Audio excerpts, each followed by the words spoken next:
Muchas gracias. Bueno, hay varias novedades que implican el trabajo que viene realizando el equipo especial Lavallato. Vamos a hablar de algunas de ellas. Las más sonadas y más recientes son, en primer lugar, la acusación en el caso de Susana Villarán. Contra ella se piden 29 años de prisión. Esto ha pasado ya, esto está entrando a la etapa de saneamiento. ¿Qué se está pidiendo contra Susana Villarán y por qué? Mire, la señora Susana Villarán ha sido acusada por graves delitos de asociación ilícita, colusión, cohecho, lavado de activos, falsedad genérica y falsa declaración en procedimiento administrativo dentro de un aparato de estructura de organización criminal. Por tanto, las penas a imponerse son penas bastante severas, como corresponde dentro de la proporcionalidad que debe recibir cada persona que ha infraccionado la ley penal. De tal manera que es la culminación de la etapa de investigación que dirige el Ministerio Público. Pasamos ahora a una etapa de saneamiento, como correctamente usted lo ha dicho, de control del contenido de la acusación de carácter formal, y Sí. luego de ello aspiramos a que en un tiempo que no debería ser tan, digamos, sobredimensionado, estaremos en las condiciones de iniciar el juzgamiento dentro ya del agrupamiento de 10 acusaciones en megacasos relacionados al conocido denominado caso Lavajato. Uh-huh. Ya son 10 acusaciones las que el equipo especial ha culminado y con ello estamos progresando significativamente dentro de la evolución de un proceso bastante complejo, con sus dificultades, pero también con el esfuerzo proactivo de averiguación de la verdad de los equipos de trabajo del Ministerio Público. De acuerdo, volvemos al caso de Susana Villarán. Es un caso que se vincula con los 3 millones recibidos de parte de OAS y Odebrecht durante la revocatoria y luego los 4 millones que le entrega OAS en el proceso de reelección. Entiendo que es uno de los casos con mayor calidad probatoria de todos los que ustedes tienen entre manos, ¿verdad? Sí, es un caso absolutamente sólido que está vinculado también a las concesiones de la Municipalidad de Lima Metropolitana, de bueno, las conocidas como Rutas de Lima y la Línea Amarilla, ¿no? Que son dos conocidas concesiones que tienen relación específica con los dineros que fueron efectivamente, y como se ha demostrado ya en la acusación, fueron entregados y recibidos por parte de la señora Villarán y de determinados componentes de su organización criminal. Efectivamente, estamos hablando de poco más de 11 millones de dólares entre lo que fueron dineros que ingresaron tanto en momentos relacionados con la no revocatoria como también con la campaña de reelección que buscaba la señora Villarán para enquistar o mantener su aparato de control que había logrado infiltrar a través de una organización criminal que para nosotros ya se encuentra claramente probada dentro de la Uh-huh. estructura de la acusación. Entonces, estamos hablando de un caso no solamente documentado a partir de prueba testimonial, colaboraciones eficaces y por supuesto también el sistema de cooperación internacional que ha aportado también información relevante sobre las operaciones financieras y el develamiento de codinomes. El más conocido es el del señor Budián, que es Muy el bien. señor José Miguel Castro Gutiérrez, que también ha sido objeto de acusación, solicitando al Ministerio Público 25 años de privación de libertad contra él. Uh-huh. Que es el gerente de la municipalidad y creo que es la segunda pena más alta que se está solicitando en este caso, ¿verdad? Sí, precisamente la pena de imponerse que solicita el Ministerio Público es debido al rol protagónico que tiene el señor Castro. Uh-huh. Reitero, tenía incluso un codinome incluido dentro del sistema de operaciones estructuradas de la llamada Caja 2 de Odebrecht y del Departamento de Contraladuría que tenía la empresa OAS con Aldemairo Piñeiro, conocido Uh-huh. Leao Piñeiro, que también estuvo preso en el Brasil, y que si bien es cierto tiene un proceso de colaboración dentro del sistema de administración de justicia peruano, ha sido objeto de acusación porque el mismo aún no ha concluido, pero forma parte del tramado y de cómo la señora Villarán estaba en la cúspide de esta organización criminal y estructuró una organización que infiltró la Municipalidad de Lima para sus fines ilegales. Sí, ahora, hay varias estrategias de defensa en todo el caso de Lavallato. Aparentemente la estrategia de defensa de Susana Villarán va por el lado de no haber recibido, de no haberse enriquecido con ese dinero. Es decir, el dinero no la benefició personalmente, no entró a su pecunio. ¿Eso puede significar un atenuamiento de la pena? ¿Puede beneficiarla de alguna manera? No, porque los verbos rectores en el proceso de lavado de activos están claramente demostrados dentro de la acusación fiscal, que es un documento bastante amplio, de casi 4.000 folios. Y el comportamiento de la señora Villarán ha sido un comportamiento permanentemente de favorecimiento a estas prácticas de lavado, ocultamiento, entrega y recepción de enormes sumas de dinero clandestino, no bancarizado, y que todo ello estuvo también dentro de una estructura de organización criminal en donde el dinero todavía está dentro de una estructura de organización criminal. No se ha podido, en todo caso, incautar sumas de dinero específicas relacionadas con ello, pero sí ya se ha podido develar toda la ruta del dinero como corresponde, incluso con el propio levantamiento de secreto bancario. En general, la abundancia probatoria que existe dentro de este caso, nosotros consideramos que establece una proyección inexorable hacia la culpabilidad de la señora Villarán, lo que resulta obviamente, señor Tola, algo muy penoso y lamentable desde la perspectiva de saber que nosotros investigamos a políticos que han cometido graves delitos de lavado de activos, de falsedades, de cohechos y de corrupción de funcionarios en general, perteneciendo a estructuras de organización criminal. De acuerdo. El otro caso que ha hecho noticia esta semana, que se ha escuchado, es el caso de Keiko Fujimori, que ha pasado la etapa de saneamiento a la que está entrando el caso de Susana Villarán, pero ha llamado la atención, yo entrevisté ayer a Juliana Loza, la abogada de Keiko Fujimori, ha llamado la atención que en esa etapa el caso rebotara 6 veces. ¿Por qué ha ocurrido eso? Fue, digamos, todo un año el que se tuvo que dedicar a sanear esa acusación.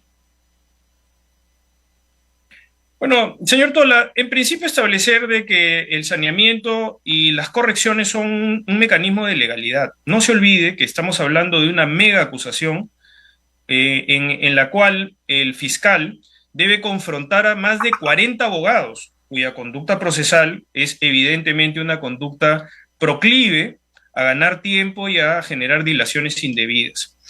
Es verdad que esto transcurre dentro de, por supuesto, un caso de enorme atención y complejidad, como es el caso de la señora Fujimori. Pero si usted lo compara, por ejemplo, con el caso del señor Ollanta Humala Tazo y la señora Nadine Heredia, que se encuentra ya en juzgamiento, la etapa de control de acusación duró casi 2 años, duró 1 año y 8 meses. Lo que no quiere decir de que no se aspire a la mayor celeridad posible dentro del trámite de esta etapa. Pero esta etapa es dirigida por el Poder Judicial, ya no por el Ministerio Público. Entonces, lo que ha sucedido es que dentro de estas correcciones que se fueron realizando por una cuestión de gestión de despacho judicial, se fueron haciendo de manera sucesiva en orden a la presentación de los abogados. Debió tal vez haberse hecho de una manera distinta, pero lo que estamos concretamente es ante ya una acusación saneada, sí, en la que corresponde ahora entrar a un control sustancial del contenido de la acusación y de, por supuesto, superarlo, como nosotros estimamos, llegar a la etapa de juzgamiento en donde se determina la culpabilidad o la inocencia de las personas acusadas. Así que, bueno, dentro de todo, fíjese que nuestra perspectiva de análisis, incluso más allá del tiempo que esto ha generado y que nosotros lo asociamos a las estrategias de la defensa, incluso asociadas a casaciones que eventualmente puedan decidirse en el caso Malatazo, eventualmente para nosotros también significa un fortalecimiento de la acusación, señor Tola, porque para eso la ley establece precisamente la función de saneamiento y no prevé la posibilidad de que en esta etapa se pueda archivar la investigación o la acusación concretamente. Entonces lo que se hace es una preparación que puede parecer un poco burocrática desde la perspectiva de la ciudadanía, pero que comparativamente con otros casos como el del señor Humala ha sido más bien una parte, una fase que es la más engorrosa, pero que ya ha sido completamente superada y que como tal, ya al haber precluido esa etapa, es decir, concluido esa etapa de saneamiento, lo que corresponde ya es una mayor dinámica. Nosotros le hemos pedido al Poder Judicial que imprima una mayor velocidad también considerando la alta incidencia de estos casos, porque hay una alta expectativa social que confunde muchas veces a que el Ministerio Público sigue demorando una etapa que no dirige. Esta etapa es dirigida por los señores jueces. Nosotros les hemos pedido dedicación exclusiva al caso Lavajato. Nos han contestado que por el momento eso no puede ser atendido porque tienen otros casos de gran criminalidad, pero siempre nosotros insistimos en que ya considerando de que hay 10 mega acusaciones, más que hay, además adicionalmente, fiscales a dedicación exclusiva, procuradores a dedicación exclusiva, todos tenemos el mismo interés y sería tal vez nuevamente interesante discutir, así como existió en el caso del señor Fujimori, Alberto Fujimori, jueces anticorrupción a dedicación exclusiva, si ahora podemos tener también jueces anticorrupción, jueces de criminalidad organizada, propiamente dicho, a dedicación exclusiva al caso Lavajato. De acuerdo. Ahora, aquí la abogada Loza también dijo que había un problema de tipicidad en la acusación, que la fiscalía no había logrado demostrar que Keiko Fujimori conocía el origen ilícito del dinero que entró a su campaña. Bueno, eso es parte del derecho a la defensa de la doctora Loza, que es abogada de la señora Fujimori, ¿no? Efectivamente, eso tendrá que discutirse dentro de un juzgamiento oral, público y contradictorio. La prueba de cargo y de descargo es la que ahora corresponde analizar dentro de la etapa siguiente del control formal.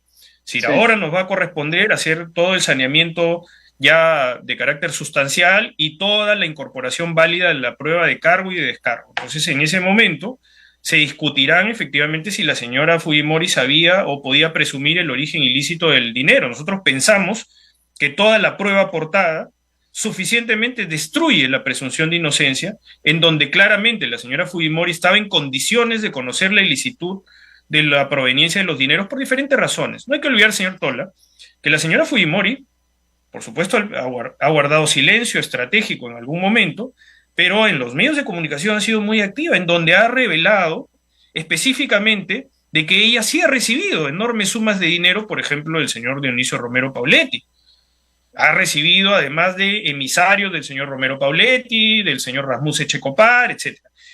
Ella lo que niega es haber recibido dinero de Odebrecht, ¿no? Digamos, dentro de su estructura de defensa, pero sí ha admitido públicamente, pese a que ha guardado silencio dentro de la investigación, ha admitido de que ella sí le recibió el dinero al señor Romero, al señor Rasmus y a tantas otras personas, porque aquí estamos hablando de la captación de enormes sumas de dinero clandestino en efectivo, eludiendo todo el sistema de prevención de control antilavado de activos. Claro, pero el origen son estas personas que usted ha mencionado, no bandas delincuenciales. Lo que sucede, señor Tola, es que ya se ha logrado probar a través de nada menos que la Superintendencia de Banca y Seguros, de que efectivamente, por lo menos en el caso del señor Romero Pauletti, hubo una defraudación a través de un delito que se llama fraude en la administración de personas jurídicas, que es de donde el dinero sale hacia el tránsito correspondiente de entrega de estas enormes sumas de dinero clandestino, sí. Más de $3.650.000, y finalmente es entregado a la señora Fujimori y a otras personas. Entonces, cuando hablamos de la actividad criminal previa, generadora de esta plata negra, maculada, claramente incluso la propia Superintendencia de Bancos, por poner un ejemplo, dentro de la multiplicidad de cargos que se le imputan, claramente ha dicho de que esto proviene de una serie de actividades defraudatorias de la propia corporación que finalmente liquida incluso, en este caso, emolumentos o dineros por adelantado, eludiendo el sistema de control antilavado para tener ese dinero en efectivo y ser entregado a la señora Fujimori. Sí. Ahora, entonces, ese es un ejemplo dentro de otros, ¿no? Porque está también... Es consciente que existe un debate, digamos, en torno a la tipicidad, en torno a si efectivamente estos casos son de lavado de activos. Hay también, por ejemplo, una casación, en el mismo sentido, en el caso del señor Ollanta Humala. Y hay, lo digo, un debate entre los abogados que no logran ponerse de acuerdo sobre si efectivamente estamos ante un caso de lavado de activos. Y probablemente las defensas se van a concentrar en ese argumento para tratar de salir bien librados sus clientes. Bueno, señor Tola, esto es un debate efectivamente jurídico, ¿no? Pero yo diría que esta discusión, desde mi interpretación, ha sido ya agotada. Por eso es que nos parece sospechosa la reactivación y la intervención del señor César San Martín, del juez César San Martín, que efectivamente ahora está dejando de inhibirse en los casos relacionados con el señor Humala Tasso y la señora Heredia, y está buscando tener una participación activa dentro de lo que corresponderá decidir en esa casación a la que usted hace referencia. Pero ¿por qué le digo que para nosotros es en realidad un debate agotado? Señor Tola, la prisión preventiva del señor Ollanta Humala Tasso, de la señora Nadine Heredia, de la señora Keiko Sofía Fujimori, llegó hasta el Tribunal Constitucional del Perú. Es decir, llegó luego de superar todas las etapas propias de la judicialidad, de los jueces, de los pronunciamientos de los jueces. Cuando se decide la prisión preventiva, el primer elemento que se discute es si los hechos son delito o no, señor Tola. Porque una persona no puede ir presa si los hechos a la fecha de sucedidos no son delito. Porque es parte de un aseguramiento básico, un derecho humano fundamental, que una persona no puede ir a la cárcel si los hechos no son delito. Cuando se ha anulado la prisión preventiva de la señora Fujimori, del señor Humala y de la señora Heredia, lo que claramente se dijo es que toda la discusión probatoria, argumentativa, estaba sólida, porque así era, con toda la prueba que se había, en ese caso, elementos que se habían incorporado, pero ellos finalmente son excarcelados porque entiende el Tribunal Constitucional de que no tenía suficiencia argumentativa el peligro procesal, es decir, la posibilidad de fuga o de entorpecimiento o eventualmente obstrucción en la acción de la justicia. Eso ha sido analizado por jueces supremos, jueces de primera instancia, de segunda instancia, jueces constitucionales, y todos ellos se han pronunciado precisamente porque los hechos en investigación son delito. Entonces, claro, yo entiendo de que de todas maneras hay un argumento, porque dentro de la acusación, señor Tola, hay un momento en el que hay un control también sustancial, en donde se pueden interponer excepciones, donde se pueden pedir archivamientos. Entonces, claro, los abogados tienen que agotar todos los mecanismos que la ley prevé, pero para nosotros, como usted comprenderá, el primer presupuesto que se discute cuando se discute una prisión preventiva es si específicamente estamos ante hechos que constituyen delito. Pero más allá de eso, señor Tola, para nosotros, como institución, y lo digo porque también esto ha sido ya respaldado por el despacho de la Fiscalía Suprema del señor doctor Pablo Sánchez Velarde, ex fiscal de la Nación, que se ha adherido a la recusación del juez César San Martín, porque considera de que las mismas razones que justificaron sus inhibiciones voluntarias no han desaparecido. Recordará usted que el señor San Martín era mencionado en las agendas de la señora Heredia, vinculadas incluso a una frase que anota la propia señora Heredia, que decía que el juez se puede escoger. Entonces, todas estas circunstancias obligaron al señor San Martín se inhibiera, pero ahora dejó de hacerlo. Entonces nosotros estamos precisamente en la postura de que esto debe ser un hecho que se esclarezca por parte de sus colegas, de sus pares, y finalmente ellos determinarán si el señor San Martín debe ser recusado ante su decisión de no inhibirse. De acuerdo. Vamos a pasar a otros casos. Hemos agotado, me parece, los dos más noticiosos de esta semana, pero hay varios que están por verse. Le pediría además definiciones, digamos, si es posible, telegráficas, para saber cómo está cada uno de ellos. ¿Cómo está el caso de Martín Vizcarra? El caso de Martín Vizcarra la semana pasada, señor Tola, se hizo de público conocimiento de que se había aprobado el acuerdo de colaboración eficaz con el exministro Hernández, que fue un activo colaborador dentro del proceso de investigación del señor Vizcarra. Esto quiere decir que el señor Hernández ha sido condenado y se le han otorgado beneficios premiales, beneficios de premio, por la información valiosa que aportó. Esta información ha sido plenamente corroborada por un juez, lo que para nosotros, por supuesto, es un gran avance dentro del desarrollo de las investigaciones. Hay otros procesos, en el caso del señor Vizcarra, relacionados con la empresa Insa, con la empresa ITSA y la empresa INCOT, que tienen también un grupo de colaboradores eficaces que incriminan al señor Vizcarra, pero también han aportado información valiosa al caso del Club de la Construcción.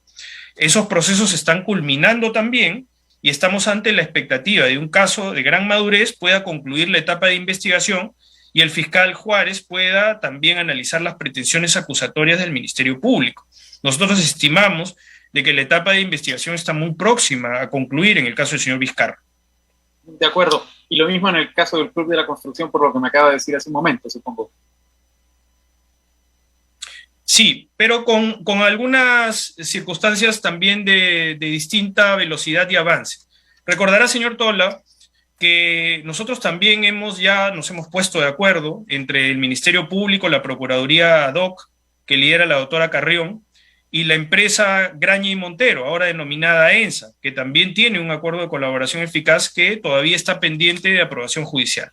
De la misma manera hay otra empresa que ya culminó también el proceso de colaboración en el caso del Club de la Construcción, pero que todavía no ha sido aprobado el acuerdo por parte del juez, pero ya las partes han llegado a acuerdos no solamente con la corroboración de toda la información entregada, sino también con las indemnizaciones que van a ser objeto de pago una vez que el acuerdo de colaboración eficaz sea homologado, aprobado por parte de un juez. Entonces estamos sí en una distinta velocidad porque se trataría ya de empresas que han formado parte de este cártel ilegal que fue el Club de la Construcción en su momento. De acuerdo, ¿cómo está el caso del ex premier César Villanueva? El caso del señor Villanueva también ya está concluyendo, ahí hay otro proceso de colaboración también relacionado.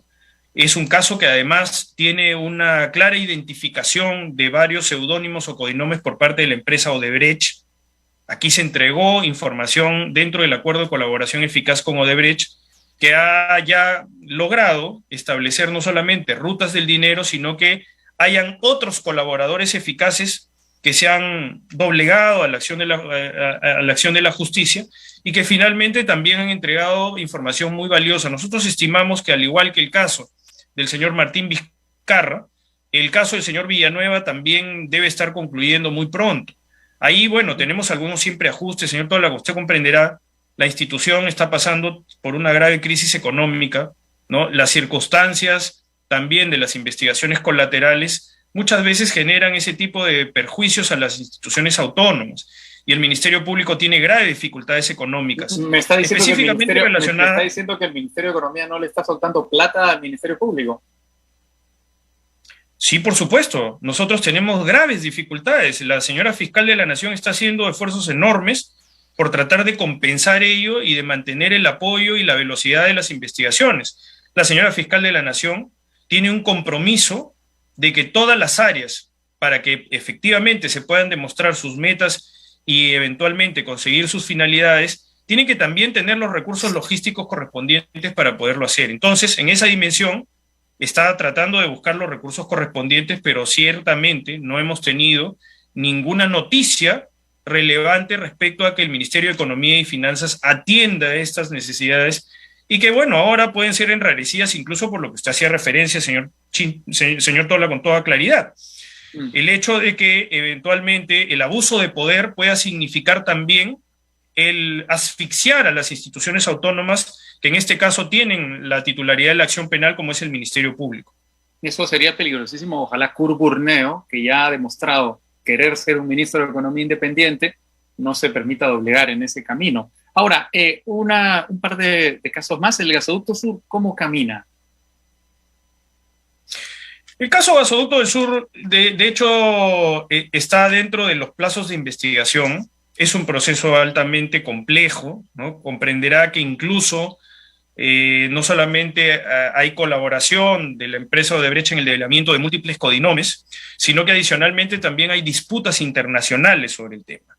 Están sometidos a distintos arbitrajes internacionales el Estado peruano, porque evidentemente dentro del proceso de la concesión del Gasoducto del Sur peruano, existieron obligaciones también de parte del Estado, porque esto proviene de la Ley de Aseguramiento Energético, es decir, se dio una ley para que el Gasoducto del Sur se pueda hacer. Esto se interrumpió en el caso del señor Pedro Pablo Kuczynski y luego ha tenido un proceso dentro del cual se han generado para algunas empresas que tienen obvios intereses porque están involucrados dentro del GCP como investigados y han demandado en algunos casos al Estado peruano. Entonces, nosotros estamos avanzando activamente en ese caso, también, por supuesto, sometidos a la litigación. Ahí tenemos otro problema con el señor San Martín también, relacionado no solamente a que participa activamente en el caso de la señora Heredia, sino también en el caso, por ejemplo, de una de las personas investigadas y que ha generado también que se incorpore como tercero civilmente responsable a un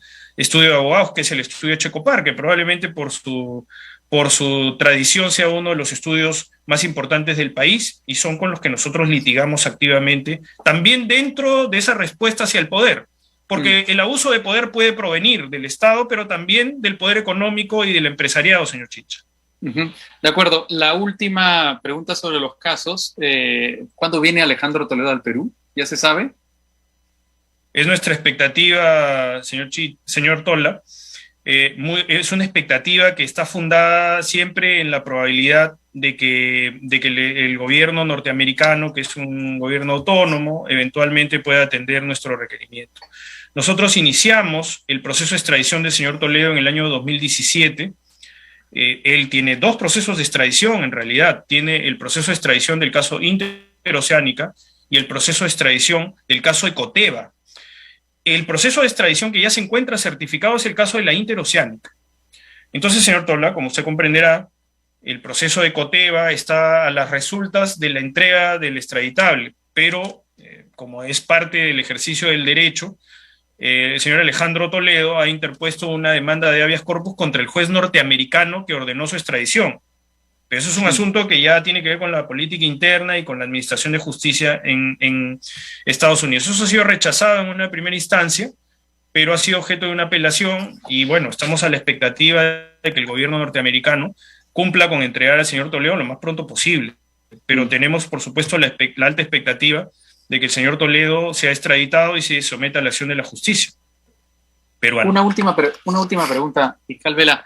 Más allá de todas estas investigaciones, por supuesto, muy exigentes y de enorme calado, ¿usted siente que en algunos momentos, en su aspiración por alcanzar la justicia, el equipo especial Lavallato puede haber cometido algún exceso? Mire, eso es una estimación siempre para nosotros de legalidad, señor Tola, porque nosotros estamos sometidos al control judicial.